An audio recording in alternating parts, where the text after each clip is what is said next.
as superintendent, this whole issue of security has all of us very, very concerned and very worried, as it should be. But I became superintendent 5 years ago, and that's really when the discussions about security all started. So we've done some low-hanging fruit, if you will, and what you can afford in the school budget, because obviously money's tight. So we did things with cameras, and we did things with IDs, and we've done things with perimeter fencing and things to our buildings to make them more secure. And the conversations have just grown year in and year out. Probably in February of this year, the board president had a specific address regarding security at one of our February board meetings. And that was talking about taking a next step in terms of entry-level security, especially at our elementary schools.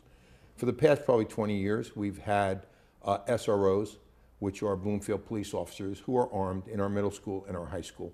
And it's been very, very successful on a lot of fronts, not just necessarily security.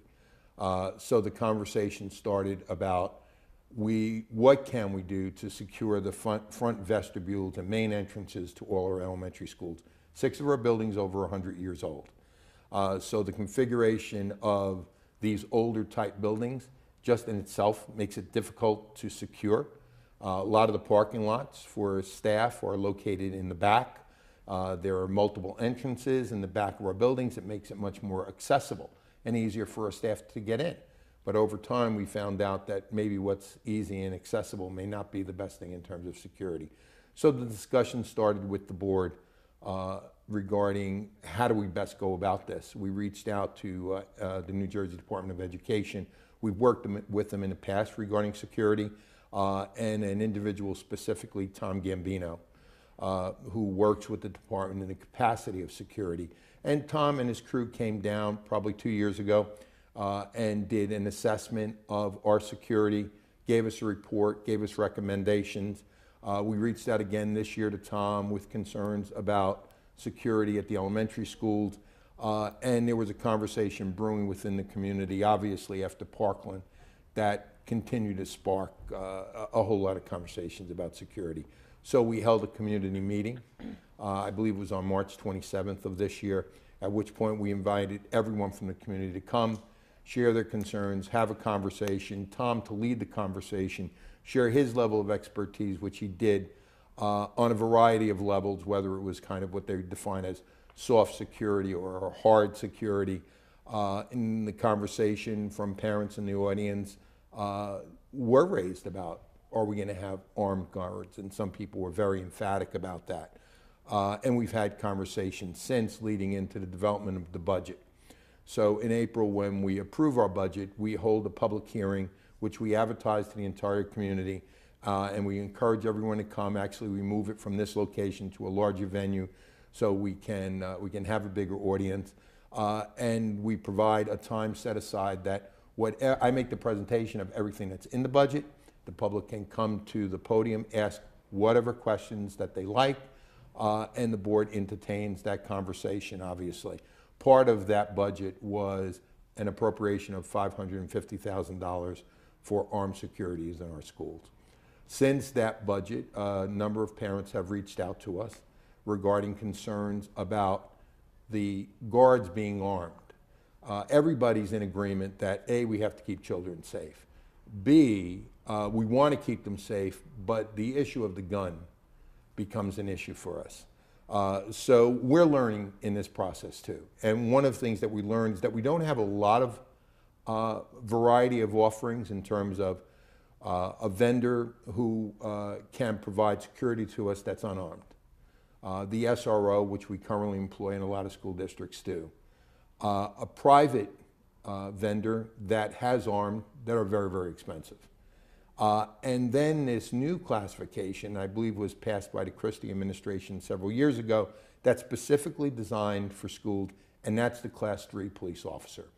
The Class 3 police officer wears a police uniform.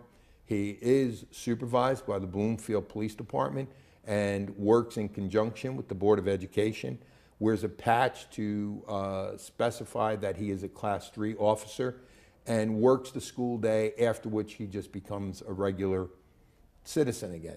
They're retired, can't be over the age of 65. My understanding is no more than 3 years out of retirement.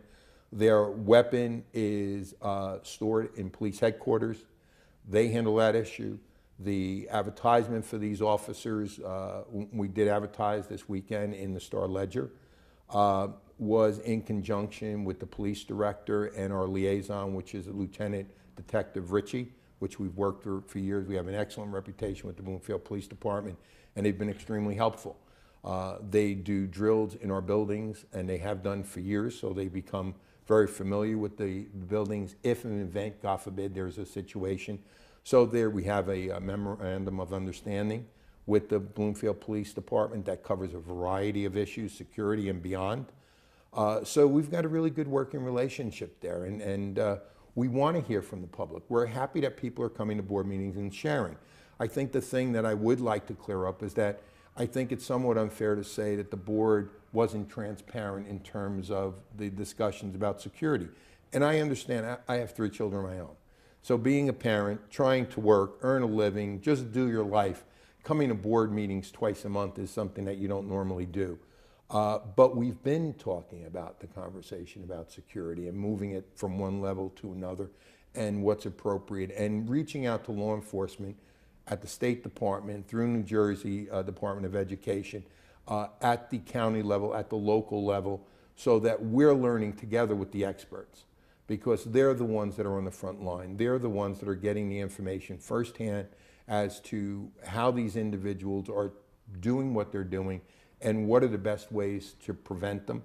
And the more that we learn, whether it's coming from the public, whether it's coming from the law enforcement officials, or whether it's coming from the educators, we're open to have those conversations, and we'll continue to have those conversations. So just clarify where we are. So the school board has approved the 500, 550,000. Yeah. The school board has approved that. Okay. Correct.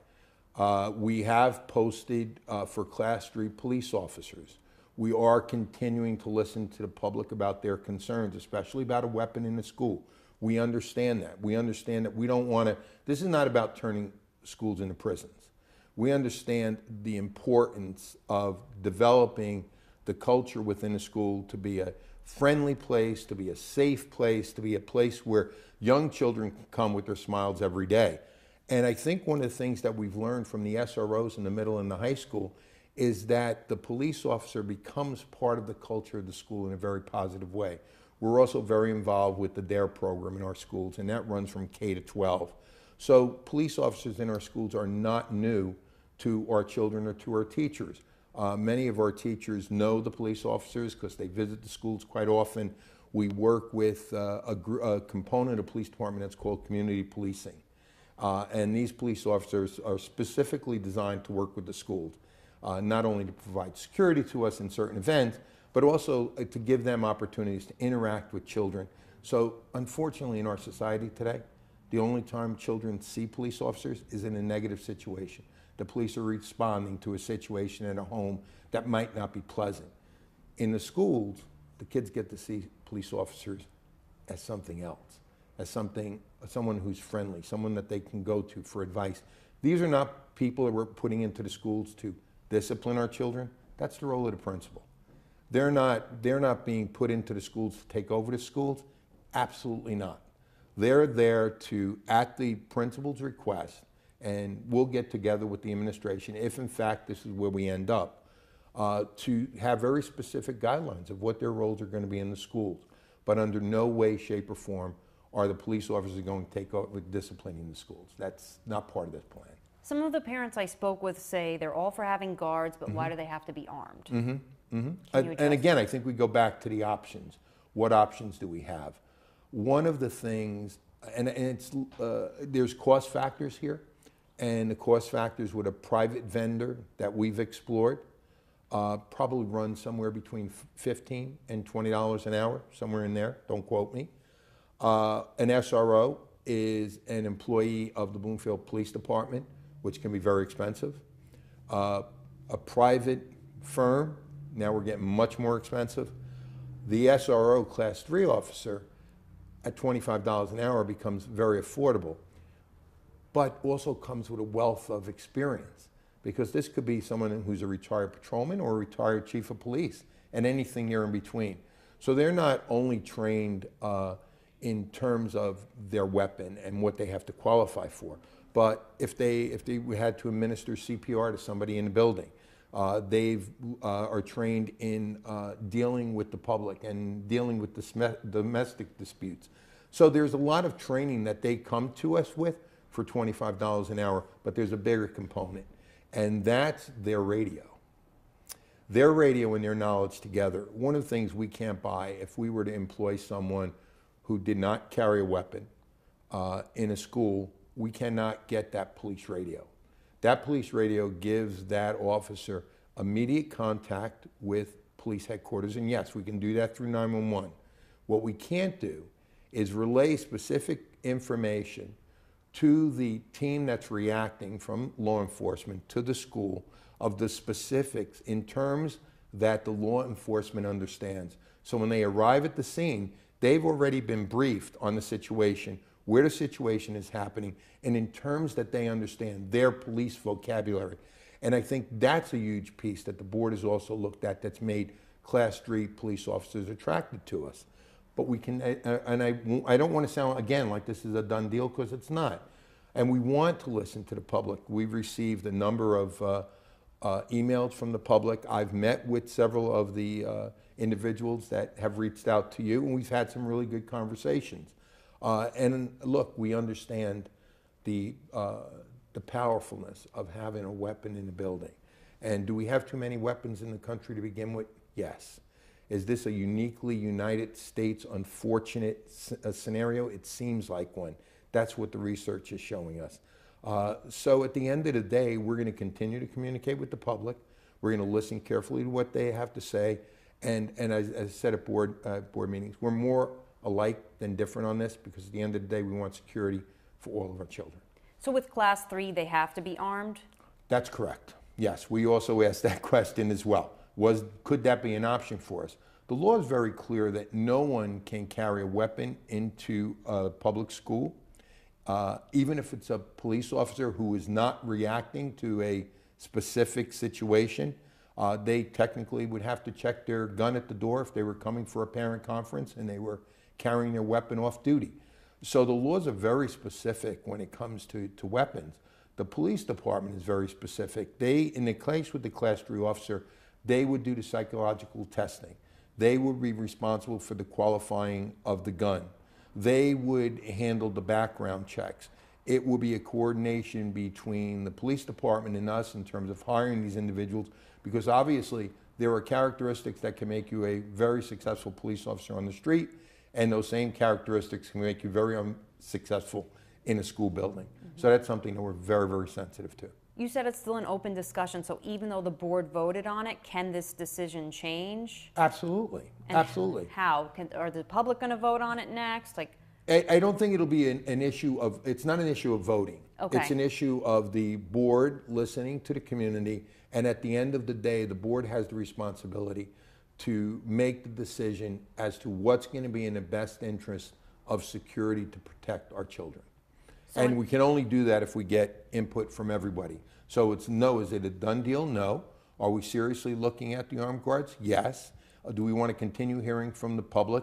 Yes. And we want to work together, because at the end of the day, by putting the right individuals in these spots is going to be a win-win for all of us, because the children will be safer and the teachers will be safer. When does a final decision need to be made? Well, the clock's running, no doubt. One of the things we want to do is we would like to implement this plan for September 1. So I would say that the next 4 to 6 weeks are going to be critical in making a final decision for the board to move on. To a lot of people, this number is a little jarring. It's like $500,000. Correct. Can you address whether this money that is being appropriated for school security would otherwise be used for arts program? You know, is this money coming from, is something being cut, in other words, to pay for the guards? Okay. Yeah. No, nothing's being cut to pay for the guards. We've worked really hard the past 5 years to move this district to a very strong financial situation. Taxes are high. I totally understand that. But being good custodians of the money, I think we put ourselves in a place that I'm sure other districts would like to be in, because one of the things that is a big concern as a superintendent is that all superintendents may not have this luxury, because of a variety of reasons, to be able to spend money specifically on security and to be able to spend a large amount of money on security. Where is the funding in the future going to come for these issues? We reach out, obviously, to the people in the new governor. I believe is off to a great start. He seems to be very education friendly, and I think he wants to do what's in the best interest of the entire state and of children. So I think we're taking some steps in the right direction, but we're very proud of the fact that we have been really good financially and are able to put this proposal forward. Can you elaborate on how the board was able to come up with the money? Was the budget increased this year? The budget increase was 1.5%. Actually, we have the option to go to 2%. The board was very, very conservative, to their credit, and they did not go to the full 2%, trying to save the taxpayers' money and be responsible. Because we have an excellent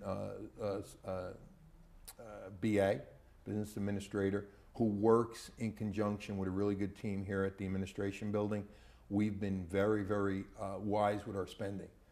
So we went from 5 years ago a deficit of about $3.3 million to a surplus of about $9 million. Okay, so the money, just can you elaborate on where the money's coming from?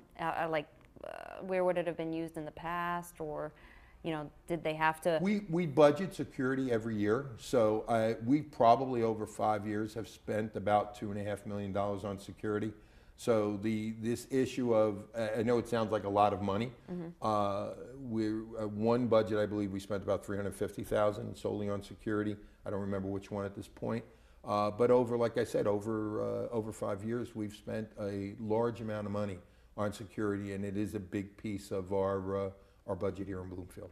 All right, great. I guess just lastly, clarify, the plan as it stands now would go for one guard at each school? Correct. Okay. We currently have 8 elementary schools and 1 early childhood center. So what we're looking at is placing 1 guard full-time at each one of those schools, and perhaps hiring a floater person who would obviously provide break or lunches, or in terms of absences, be able to fill in. So that's what the plan's looking at. We're looking at probably an 8 to 4, but those details we got to kind of fill in as we move forward with this.